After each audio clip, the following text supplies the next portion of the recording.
You're now watching Showbiz Now, your daily showbiz update. Isang matinding revelasyon ang ibinahagi nga sa YouTube channel ng kolumnista, talent manager at vlogger na si OG Diaz.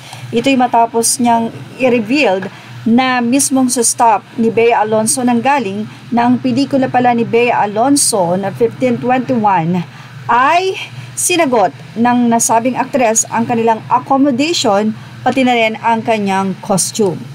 Yes, mula sa inquirer.net.ph, Bea Alonzo's paid for own costume, her team's accommodation during 1521 filming stop. Ayon sa naging update, marami nagtatanong bakit tila hindi pinopromote ni Bea Alonzo ang kanyang movie na 1521 gayong malapit na itong ipalabas.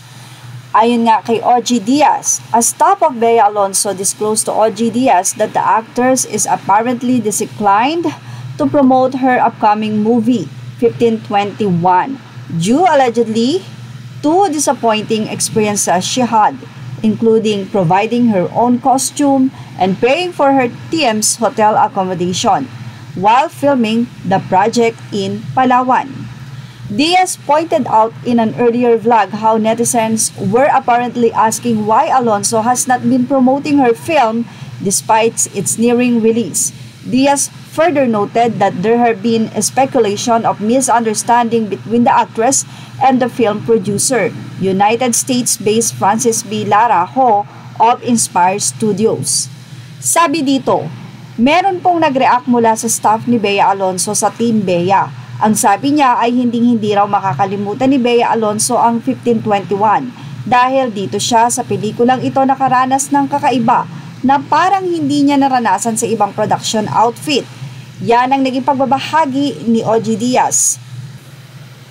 Yung hotel room ni Bea mismo ay sinagot ng producer, pero yung hotel room ng kanyang team ay hindi sinagot. So ang sumagot ay si Bea. Diaz said, adding that the bathrooms only had dippers and no showers. Tapos at saka lang daw nagkaroon ng air-conditioned tent nung ilang araw na lang bago matapos ang pelikula at nasa gubat pa sila. Yung costume ni Bea, siya pa ang nagpagawa. Diaz continued, sinabi pa raw ng producer sa ibang talent na, uy, mag-talent kayo dyan ha, walang bayad pero magkakaroon kayo ng chance magpa-picture kay Bea. Yung mga ilaw, cameras, etc. ay provided lang ng direktor at yung mga ilaw na ginagamit ay putyo-putyo. May hinang klase daw at parang hindi pang shooting. He added, kahit daw tubig walang mainom yung talents, si Bea pa raw ang nagpamerienda at nagpatubig. At narito pa ang matinding experience ni Bea. Ayon daw kay Bea, ay hindi nito maramdaman ang kanyang pagiging bida sa pelikula. At pangalawa, naaawa si Bea sa mga tauhan. Yung iba ay hindi pa bayad kaya ang laki na rin daw ng iniluwal na pera ni Bea. Kaya raw nag-yes si Bea sa project ay dahil marami raw pangako yung producer na hindi naman daw natupad.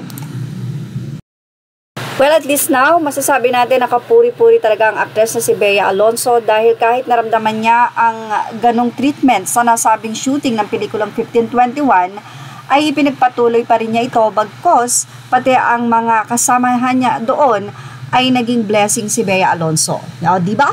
At well, mukhang dahil dito sa update na ito ay dudumugin ang pelikulang 1521 at sana nga ang lahat na ipinangako nila kay Bea Alonzo since gumastos talaga ito ay ibalik nila kung sakaling kumita ang nasabing pelikula. Yan ang ating Showbiz Now update. Images are all credit to the rightful owners and thank you for watching Showbiz Now.